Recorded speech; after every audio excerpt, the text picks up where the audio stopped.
Pour agent de la Fondation. Lors de la précédente vidéo, nous avons présenté SCP-005. Aujourd'hui, nous allons nous pencher sur une anomalie bien différente, SCP-100. SCP-100 est une case automobile anormale, située en Californie du Sud, aux États-Unis, à environ 80 km d'une zone urbaine. Le site est officiellement abandonné, mais il est en réalité placé sous confinement par la Fondation.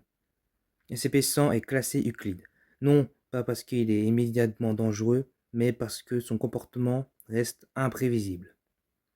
L'anomalie principale du site est une entité nommée SCP-100-1.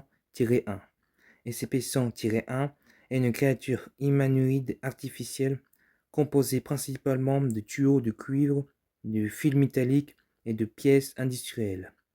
Ce n'est pas un humain, mais il est doté d'une conscience ou d'une intelligence fonctionnelle.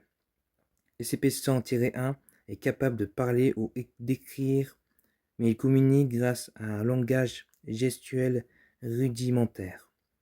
Il semble particulièrement doué pour le travail manuel et l'utilisation d'outils lourds. Sa capacité la plus notable est la création de structures mécaniques autonomes, souvent inspirées d'animaux. Iguanes, tortues, crocodiles, flamants roses, ces créations ne fonctionnent que dans le périmètre de SCP-100. SCP-100-1 suit une routine quotidienne extrêmement précise. De 8h à 15h, il s'installe derrière le comptoir du magasin de devanture et tente de marchander avec les humains qui entrent sur le site. De 15h à 16h, il interagit avec deux créations particulières, SCP-100-2A et SCP-100-2B, qui semblent être à la fois ses compagnons et ses gardiens. De 16h à 20h, SCP-100-1 entretient le site, inventaire des matériaux, nettoyage, maintenance des machines.